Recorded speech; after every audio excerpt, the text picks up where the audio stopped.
मैं भी नौकर, जोंग में नौकर था, उससे पहले टेलीनॉर में था, उससे पहले कनाडा में मैं भी नौकर पेश आदमी था, नौकरी पेश आदमी था। अपने बॉस को खुश करने की टेक्निक याद की नहीं थी मैंने। यहाँ तक कि मुझे याद है कि मेरे एक स्टूडेंट्स इस तरह आपकी तरह आते हैं, तो मेरे स्टूडेंट ने लेक्चर के दौरान कॉम सर ने पूछा कि सर आप जोंग में क्या करते हैं?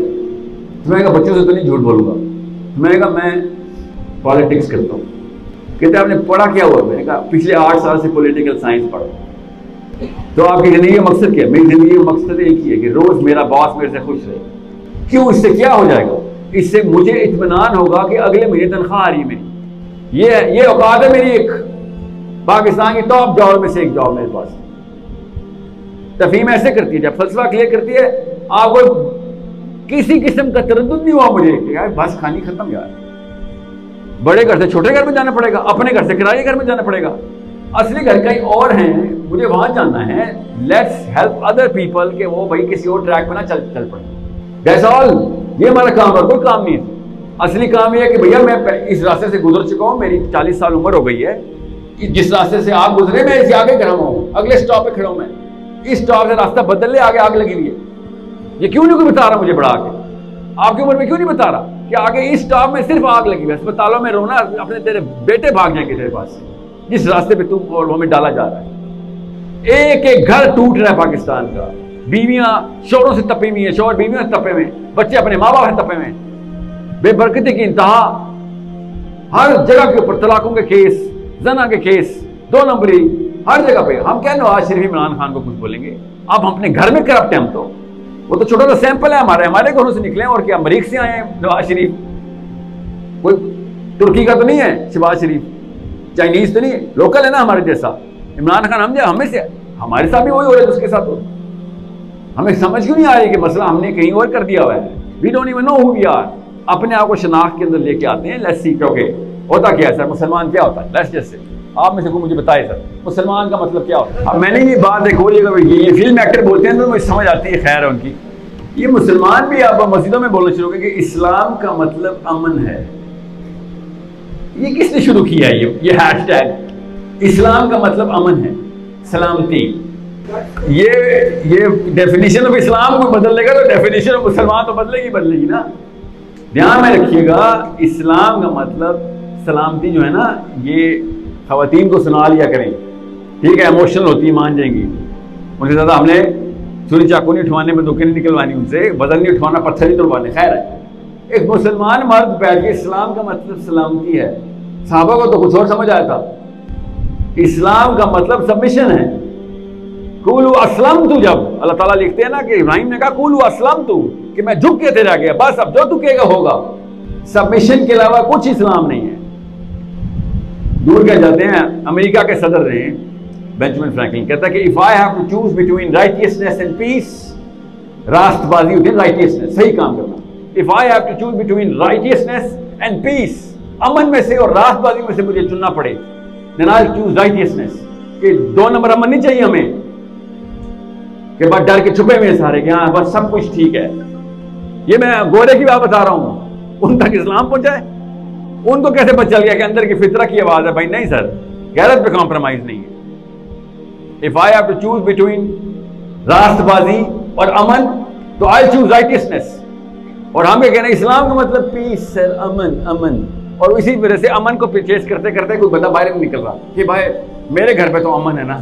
ये कॉन्सेप्चुअल क्लैरिटी जो है ना, ये अपने अंदर बिल्कुल ब्लैक एंड व्हाइट क्लियर हो जाए कि अगर अमन कॉम्प्रोमाइज करना पड़े तो करेंगे। नबी इस्लाम से ज्यादा किसने कॉम्प्रोमाइज किया था अमन को?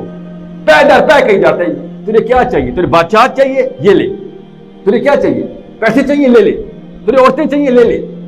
तुझे कबीले की सरदारी चाहिए, ले ले। क्या कहा था नबी इस्लाम ने? मैं बताऊं क्या कहा था? If I have to choose between righteousness and peace, I choose righteousness. ये कहा था नबी इस्लाम कि तुम क्या चाह रहे हो? हर चीज ठीक है, तुम्हारा अमन बरकरार रहे।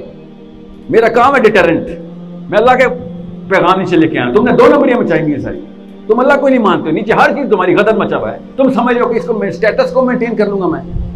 आप इमेजिन नहीं कर सकते, क्योंकि आप मुसलमान मेजॉरिटी में पैदा हुए हैं, कि नबी अकेला जब शुरू करता है लाइफ का मतलब क्या होता है।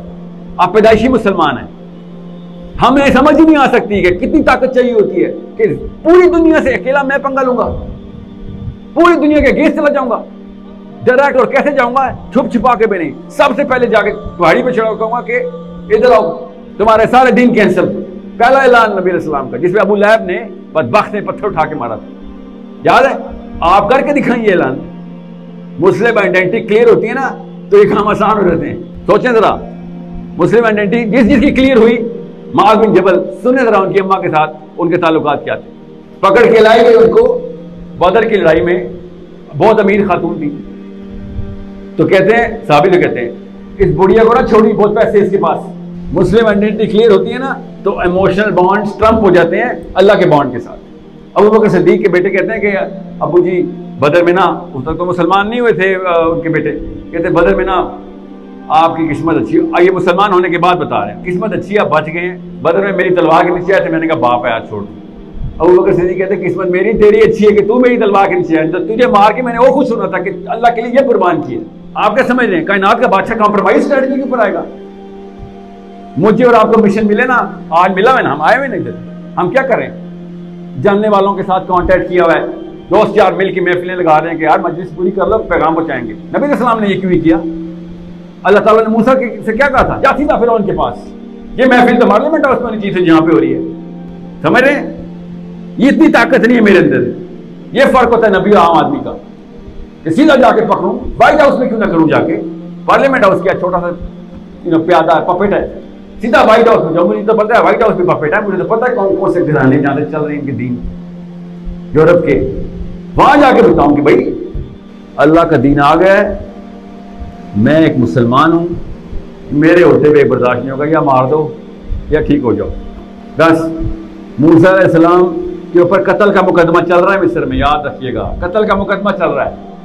आप ध्यान में रखिएगा, मैं आपसे अंबिया के, हम मुसलमान हैं, हमारे ऊपर विरसे में मिला, हमें नबी का मिशन हमें विरसे में मिल गया, कोई छोटा मामला नहीं हुआ हमारे साथ।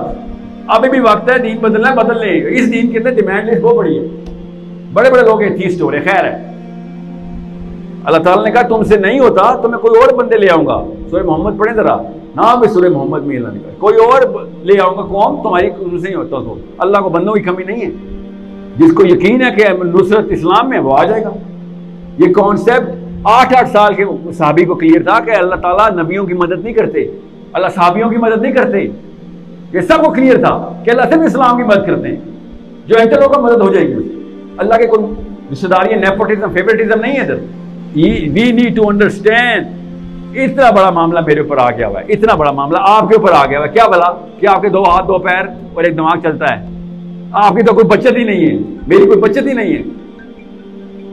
मैं भी जाऊं जॉब में नौकरियां करूं जाके, समझे, फुल टाइम उधर दे दूं।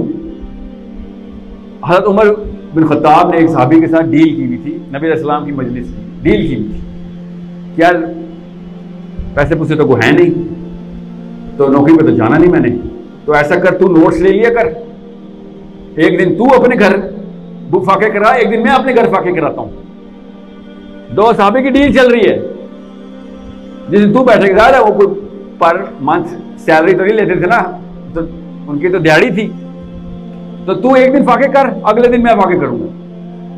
हज़रत उमर बिन खत्ताब और सहाबी आपस में स्वैप कर रहे हैं कि मैं जिस दिन नबी अलैहिस्सलाम के पास होऊंगा तू काम करेगा, जिस दिन तू नबी अलैहिस्सलाम के पास होगा मैं काम। 2 दोस्त आपस में डील कर रही है। सोचें जरा, यही मैं कहूँ ना 8 घंटे का सेशन आज, ऐसे अभी अभी भाग जाएंगे सारे।